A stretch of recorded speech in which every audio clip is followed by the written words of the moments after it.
DPK news, तेवर वही, अंदाज नया।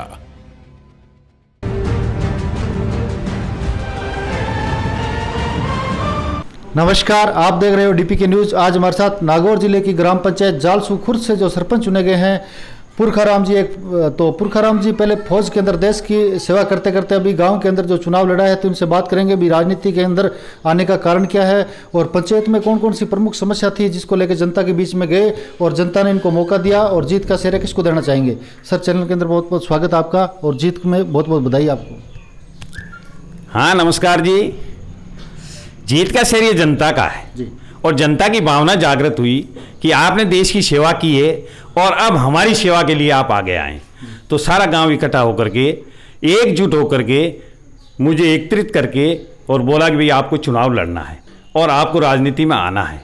आगे हम आपके साथ हैं और सारा समाज जो 36 कौम में हमारे साथ आकर के एक ही निर्णय लिया कि गांव से एक भी वोट इधर उधर नहीं होगा और आपके साथ रहेंगे। फिर पंचायत के अंतर्गत, ग्राम पंचायत के अंतर्गत सारे लोग मेरे पास इकट्ठे होकर आए और एक निर्णायक भूमिका निभाई। और उस निर्णायक भूमिका के अंतर्गत बोला यदि देशभक्त है तो हम भी देशभक्त के साथ रहेंगे और जनता की सेवा के लिए मौका देंगे। तो आगे की भावना ये है मेरे देशभक्ति के लिए एक भारत देश से लेकर के देश विदेशों के अंतर्गत भी हमने जाकर के सेवा की है, जनता की सेवा की है और उस जनता की सेवा का फायदा आज मुझे यहाँ मिला है। उस फायदा के लिए मैंने एक निर्णायक भूमिका निभाई। उसके अंतर्गत सारी समाजों के लोगों ने एकजुट होकर के मेरी निर्णायक भूमिका को निभाया और 819 वोटों से मुझे विजयी बनाया। इसके लिए मैं इनका सबका आभारी हूँ और आभारी रहूँगा और जितना मेरे से होगा मैं इनकी सेवा करूंगा। धन्यवाद। तो पुरखाराम जी, जैसे बात करेंगे, देश में आप रक्षा करके आए, बॉर्डर के ऊपर आपने देश के लिए जो भी सेवा दी आपने, तो आज जैसे हमने देखते हैं, आप भी देखते हो, सबसे ज़्यादा अगर खतरा है तो अपनों से ज़्यादा है। मतलब जो देश के अंदर जो हालात है, जो गांव के हालात है, आपको यहाँ की जनता ने चुना है तो गांव के अंदर सबसे प्रथम न्यायपालिका ग्राम पंचायत को माना जाता है। और जो पंचायती राज की जो स्थापना हुई नागौर से हुई, ये नींव रखी गई थी, लेकिन कहीं ना कहीं छोटे छोटे विवाद के लिए झगड़ा होता है, थाने या कोर्ट जाना पड़ता है। तो क्या जो आपने मतलब देश की सेवा करते करते जो गाँव की सेवा जो जुम्मेदारी दी आपको ये जुम्मेदारी दी है, तो क्या आप जनता को कहाँ तक संतुष्ट कर पाओगे आप?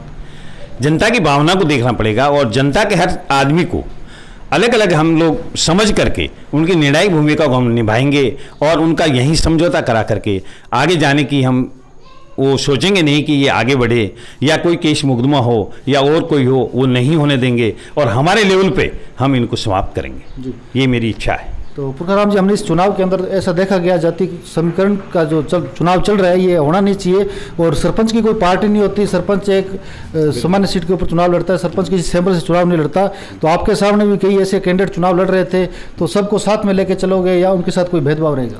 नहीं, चुनाव के अंतर्गत होता है। चुनाव में हार जीत होने के बाद में जनता एक समान होती है। जो हारने वाले हैं उनको ज़्यादा वेलफेयर देंगे क्योंकि उनकी जो भी कमियां हैं उनको दूर करवाएंगे और सामूहिक रूप से एकत्रित होकर के सारा काम करेंगे और पंचायत को आगे बढ़ाएंगे। जी। तो जैसे फौज के अंदर भ्रष्टाचार बहुत कम देखा गया, लेकिन पंचायती राज के अंदर आपने देखा होगा बहुत से अधिकारियों पे आरोप लगे, कई अधिकारी ट्रैप भी होते हैं। शिक्षा लागू करने के बाद में पिछली बार सरपंच संघ का नेतृत्व कर रहे थे, एक आपके फौज से आए हुए थे भंवरलाल जी जानू। तो कहीं ना कहीं भ्रष्टाचार को रोकने के अंदर उन्होंने बहुत अहम भूमिका निभाई और सरकार से भी लड़ाई लड़ी सरपंचों ने और 24 सूत्रीय मांग थी सरपंचों की। और अब की बार आप नेतृत्व कर रहे हो, जैसे अब यहाँ की इस पंचायत से, तो आप भी फौज से आए हो, तो आपको क्या लगता है भ्रष्टाचार पे कहाँ तक अंकुश लगाने की कोशिश रहेगी आपकी? देखो, भ्रष्टाचार पे अंकुश तभी लगेगा जनता की भावना को समझेंगे और जब तक हम लोग जनता की भावना को नहीं समझेंगे तो जनता की भावना बिना समझे कभी अंकुश नहीं लग सकता। तो हर आदमी का कैसा विचार है, क्या व्यवहार है, क्या उसका चाल चलन है, उन सबको हमें देखना पड़ेगा और उसको देख करके निर्णायक भूमिका निभाएंगे। तो पुरखाराम जी, जैसे आप जनता के बीच में गए तो पंचायत के अंदर कौन से एजेंडा था जिसको लेकर आप चुनाव लड़ रहे थे और यहाँ की जनता ने आप पे विश्वास किया, क्या आप उनके विश्वास पे खरे उतरोगे? देखो, जनता है ना, जनता आदमी का रूप देखती है, उसकी भावनाएं देखती है, उसमें क्या क्या गुण हैं, उसकी सद्भावना कैसी है, उसकी जनता के प्रति रूख है या नहीं है, वो देख करके आगे बढ़ते हैं। तो उसको देखा जनता ने तो बोला कि ये कहाँ कहाँ हमें सुविधा दे सकते हैं, कहाँ जनता के प्रति आगे आके हमारा समझौता करवा सकते हैं और कहाँ ये जैसे सार्वजनिक जगह हैं, जो गौशाला है और है, सार्वजनिक स्थान है, स्कूल है, जो भी चीज़ें हैं उनके अंतर्गत सहयोग कौन कर रहा है, वो सहयोग को देख करके जनता की भावनाएं आगे बढ़ती है, और जनता की भावनाएं जब आगे बढ़ती है तो निर्णायक भूमिका सामने आ जाती है, और जनता एकजुट होकर के, चाहे उनमें आपसी फूट हो, लेकिन प्रतिनिधि के प्रति कुछ नहीं होता और वो एकत्रित होकर के इकट्ठे वोट देते हैं। तो पुरखाराम जी, बहुत सी योजना आती है जो जनता तक नहीं पहुंच पाती, तो आपके कार्यकाल के अंदर जो 5 साल का जो कार्यकाल है, क्या वो योजनाएं सही रूप से धरातल पे काम करेगी या डॉक्यूमेंट में ही सीमित होकर रहेगी?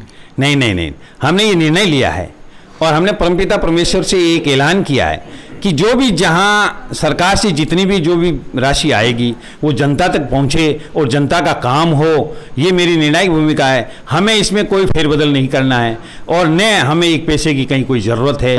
जो सरकारी चीज़ें हैं जनता के लिए लागू है वो जनता तक पहुंचे और जनता की सेवा हो और जनता की भावना जागृत हो, ये मेरी इच्छा है। तो पुरखाराम जी के साथ जो कार्यकर्ता थे, सबसे ज़्यादा खुशी होती है कार्यकर्ताओं को, और जो दुख होता है, हार का कारण होता है, वो सबसे ज़्यादा कार्यकर्ता को होता है। तो साहब, जैसे पुरखाराम जी के आप साथ में चुनाव के अंदर साथ में रहे, तो पुरखाराम जी के अंदर आपने क्या देखा होगा? पहले भी कई सरपंच आए, आप उनके साथ भी सरपंच बनाए होंगे आपने, तो पुरखाराम जी से क्या उम्मीद है आपको?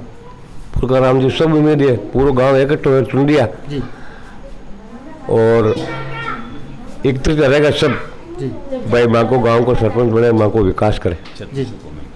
तो इससे पहले भी कई सरपंच आए थे, विकास आज हम देखते हैं गलियों के अंदर बहुत बुरी हालात है, पानी में जो भी समस्या है, तो पुरखाराम जी से लगता है भी पुरखाराम जी 5 साल के अंदर एक अच्छा विकास कराएंगे? अब पुरखाराम जी अब आगे समय देखी जाएगी, भाई कराएगा, आगे तो कोई विकास हुआ नहीं अभी तक। तो कुछ युवा है उनके साथ इनको थोड़ा हमने जी विकास का मुद्दा पढ़ के इनको ईमानदार आदमी को थोड़ा जी विकास के लिए ये सेवा करेंगे लोगों की। जी। तो आपको क्या उम्मीद है पुरखाराम जी से? क्या पुरखाराम जी से क्या उम्मीद है भी अच्छा विकास करेंगे? विकास करना है जालसू खुर्द में, इसलिए आपको चुना पुरखाराम। तो जालसू खुर्द की जनता ने आप जो गांव का मुखिया है वो चुन लिया है पंचायत के अंदर, और 5 साल के अंदर देखेंगे पुरखाराम जी एक फौज से आए हैं, फौजी आदमी हैं, तो कहाँ तक विकास, कितना विकास करा सकते हैं। तो 5 साल के अंदर एक बार फिर मुलाकात होगी इनसे। हमारे कैमरामैन शोगी के साथ मैं सुभाष चौधरी।